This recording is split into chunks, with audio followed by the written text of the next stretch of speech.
Amazonerivier.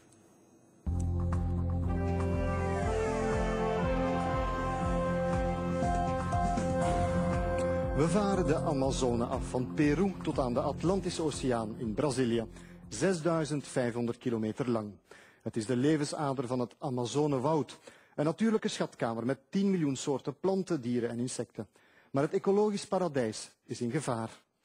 Door illegale bosontginning dreigt 40% van het tropisch regenwoud verloren te gaan tegen 2020. Intussen is de Amazone ook de smokkelroute langs waar de Colombiaanse maffia de cocaïne smokkelt op weg naar het westen. De Amazone-stroom dus fascinerend en gevaarlijk. From the jungles of Latin America to the mountains of Asia, great rivers are lifelines for millions. They're worshipped and they're also battlegrounds.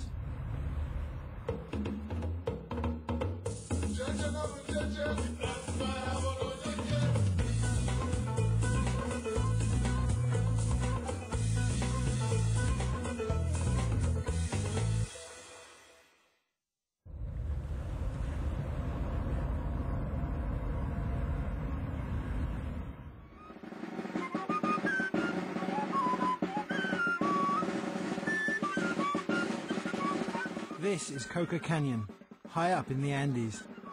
I'd come here to do a pretty tough journey, and had been advised to bless the mountains before I began.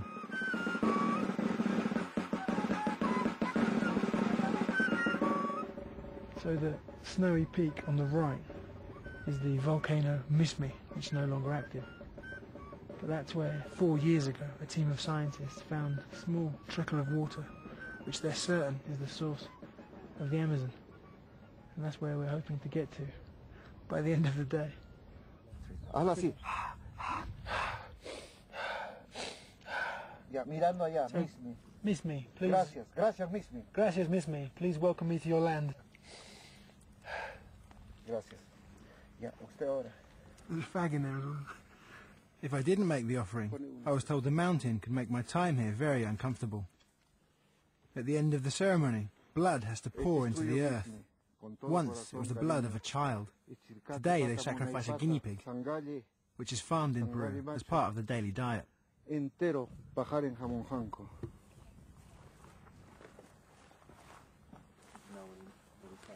Yeah. Why does the guinea pig have to be buried alive? Es que la sangre tiene que chupar la tierra, por eso se le enterró así. No sufre, para que no sufra el animal. They have a trick in which they first give the poison the guinea pig a little bit, so that it doesn't struggle a lot and that it is at ease when it's buried, so that it doesn't suffer. Muchas gracias. Ciao, gracias. Our journey blessed, we drove up into the Arequipa mountain range and towards the Mount Mismi base camp. From there, we would walk for a day to the source of the Amazon, 5,300 meters above sea level.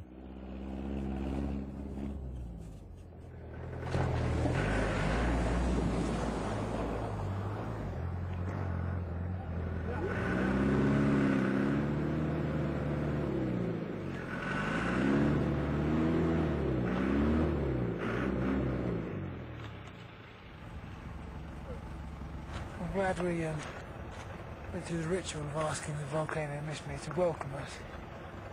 I'm glad we sacrificed an innocent guinea pig so that our journey there would be easy. Because I hate to get stuck in 2 feet of ice cold mud in the middle of nowhere. Our jeep wasn't going anywhere, but one of our guides knew of a Chinese expedition who might lend us theirs.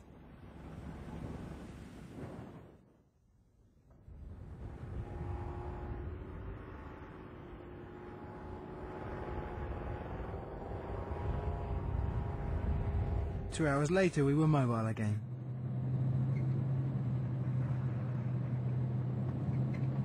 It was still early, and we thought we could make it to the source and back before nightfall. The hard part was the walk, especially as we hadn't had time to acclimatise.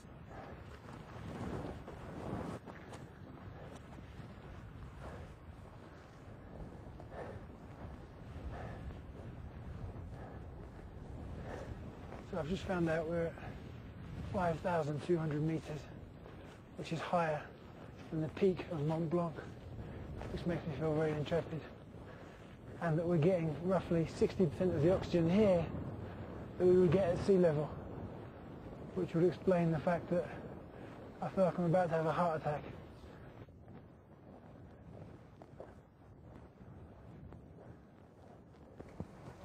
There's a condor.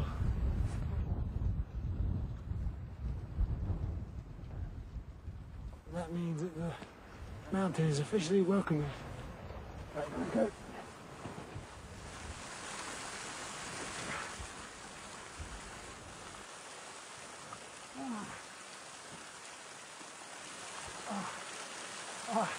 Ice cold. Still worth it. We'd made it. This is the source of the Amazon. So if I throw this small twig into the stream just underneath the source of the Amazon, there's a small chance it could float almost 4,000 miles east until it meets the Atlantic Ocean.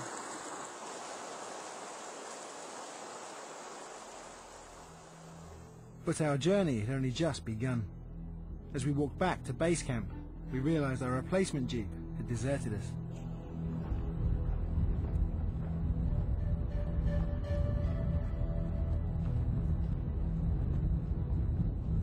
It's already freezing cold. It's going to get pitch black dark any minute now. He's saying we should just walk the direction we came, but by foot. We'd be lucky to get there by morning, if we can keep walking that long.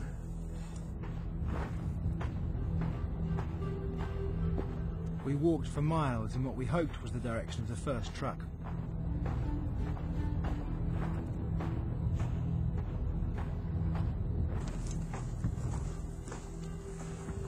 It's not looking good.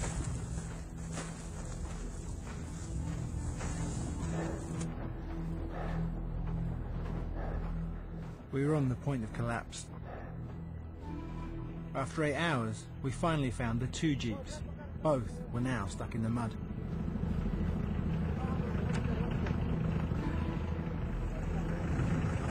Basically, lost all feeling from my thighs down. I feel like my toes may well have fallen off already. I feel like my brain is about to explode, which I guess is the altitude.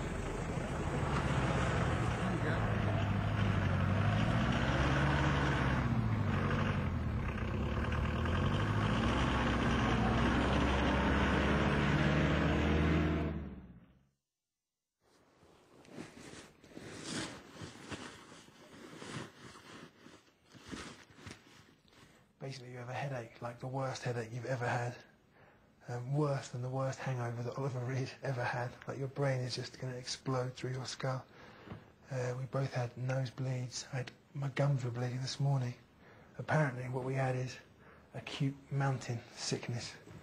I think added to that, well over 12 hours of walking in what was eventually pitch black dark and freezing cold just almost finished us off.